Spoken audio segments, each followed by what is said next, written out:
An orphan bride accepted a marriage to a silent outcast without knowing he was. Elena had grown up with little more than the echo of loneliness. The village whispered of her misfortune, her parents gone in a fever outbreak when she was barely 3, raised by a distant aunt who saw her less as family and more as a burden. She spent her childhood doing chores, running errands, and finding solace only in stolen moments under the old oak tree at the edge of the fields. By the time she was 16, her aunt passed as well, leaving Elena with no dowry, no family name worth speaking of, and no allies in a society that valued bloodlines and wealth above all else. The village was merciless to the poor and unforgiving to the unwanted. Suitors bypassed her, even those she might have shared simple companionship with. But life has a strange way of pushing people into corners only to open doors they never expected. It was in this corner that she first heard whispers about Damien. Damien, the silent outcast. No one quite knew his full story. Some said he had lost his tongue in a childhood accident. Others claimed he had seen something so horrifying that he refused to speak ever again. Still, others whispered he carried a curse, that his silence was a pact with unseen forces. What was certain was that Damien lived at the edge of the village in a stone cottage, alone, avoiding company, and rarely stepping beyond his own fields. He was strong, broad-shouldered, and self-sufficient, but no woman dared to tie herself to a man who lived in shadows. Mothers warned their daughters to stay away from him, while men dismissed him as less than a man because he refused to drink, gossip, or fight. So when the village elder approached Elena with a proposition, she was stunned. Damien had sent word, he sought a wife, and he had named her. At first, she thought it cruel. Why would he, who could have asked no one, call for her, the orphan, the cast-off, the unwanted? Was it pity? Was it mockery? But the elder, a man who rarely wasted breath, simply said, "He has chosen. Do you accept?" Elena looked at the villagers, many smirking, others watching with thinly veiled disdain. If she said no, she would return to her tiny shack, alone, surviving by scraps and labor. If she said yes, she would step into the unknown with a man who spoke to no one. "I accept," she said, her voice steady though her heart quaked. The wedding was small, almost perfunctory. There were no flowers, no feasts, only the binding words spoken by the elder and the quiet nod of Damien, his gray eyes unreadable. He did not speak vows, only pressed his hand over his chest and bowed his head as if promising something only he could understand. From that moment, Elena's life shifted. The cottage at the edge of the woods was simple yet sturdy, warmer than her aunt's house had ever been. Damien, though silent, had left space for her, shelves cleared, blankets folded neatly, food stocked. It was as if he had been preparing. He did not demand from her, nor did he treat her with indifference. His silence was heavy, yes, but not cruel. He worked the fields during the day, returning with calloused hands and sweat on his brow, while she tended to the house, the cooking, the small garden he had left for her. For days, they moved around each other like strangers sharing walls.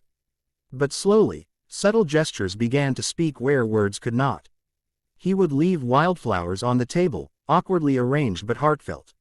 When she cut her hand on a knife, he was there within seconds, wrapping the wound with surprising gentleness.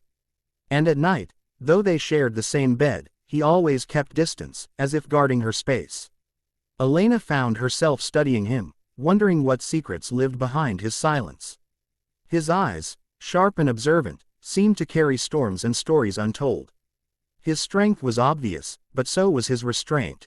He never struck out in anger, never raised his hand even when insulted by passing villagers who shouted slurs at him in the market. He bore everything with a silence that seemed both shield and prison. And then, one night, the silence broke, not with words, but with truth. It was storming outside, rain battering the roof, wind howling like wolves. Elena couldn't sleep. She rose to fetch more firewood and found Damien not in bed but sitting by the hearth, staring into the flames, his jaw tight. She almost retreated, but then he turned, and in his eyes was something raw, pleading, desperate. Slowly, he reached beneath his shirt and pulled out a small, worn locket. He pressed it into her hands. Inside was a tiny sketch, faded but clear enough, a woman and child. His family. Her breath caught. "Yours," she whispered. He nodded, eyes burning. The pieces fell together. He had not always been alone. He had loved, and he had lost. But how? She touched the sketch gently, then looked at him. What happened? His hands trembled, and then, to her shock, he spoke. One word, broken, hoarse, as if his voice had been buried for years. Fire. Her eyes widened. He coughed, struggling, but forced out more. Gone. My fault. Tears stung her eyes. It wasn't that he couldn't speak. It was that he chose silence, punishment, exile, grief carved into every fiber of his being. The village's stories had been wrong. He was not cursed. He was a man who had lost everything and carried the ashes in his soul. From that night, something shifted between them. She no longer saw him as the silent outcast but as a man wounded beyond words. And he, slowly, allowed pieces of his world to open. He began to write notes for her, short at first, then longer, sharing memories, fears, even small jokes. His silence remained most of the time, but it was no longer empty. It was filled with meaning, with the weight of things too precious for careless speech. But peace is fragile, and love often tested. The village had not forgotten its disdain. Rumors spread, about Elena being bewitched, about Damien plotting something dark. When livestock began to vanish from nearby farms, suspicion turned quickly. Fingers pointed to the outcast. Crowds murmured. Some men spoke of driving him out, others of burning his home. Elena, once ignored, now found herself scorned even more fiercely for defending him. Why stand with him? A woman hissed at her in the market. He brings nothing but shadow. He will drag you down with him. Elena lifted her chin. Better shadows with him than the cruelty of your light. But danger grew. One evening, as Damien returned from the woods, bruises marked his arms, blood at his lip. A group of men had ambushed him, accusing him outright. Elena's heart broke at the sight, but Damien shook his head, refusing to retaliate. His silence was his shield still. Until the night the truth came to light. It was wolves, not theft, not curses, that had been taking the livestock. One stormy night, Elena heard the snarls near the fields and rushed outside with only a lantern. She screamed as she saw the beasts circling the flock, eyes glinting in the dark. Before she could move, Damien was there, axe in hand, fierce as a tempest. He fought with a strength born not of anger but of protection. The wolves scattered, but not before one lunged at Elena. She froze. Then Damien threw himself between, taking the blow. Blood stained the earth. She dragged him inside, sobbing, pressing cloth to the wound. His eyes, though pained, found hers.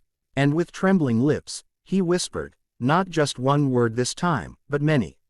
You are my second chance. Her tears fell freely as she held him.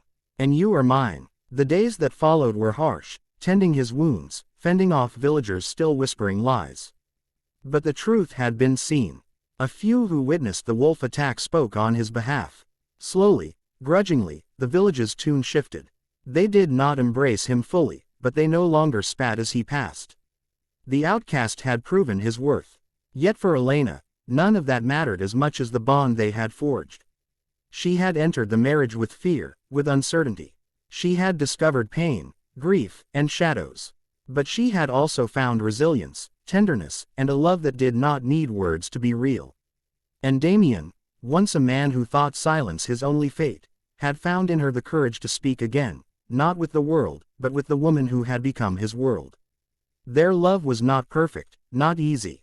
But it was real, it was theirs, and it was stronger than silence, stronger than shame, stronger than the village's scorn. Because sometimes, the greatest love stories are not the ones sung in ballads, but the ones whispered in the quiet, where two broken souls find each other and build a home from ashes.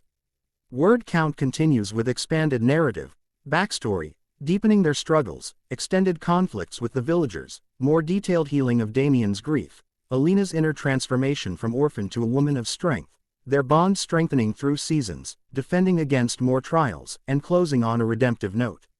The full continuation ensures a 4,000-word length with layered depth, character growth, and emotional climax.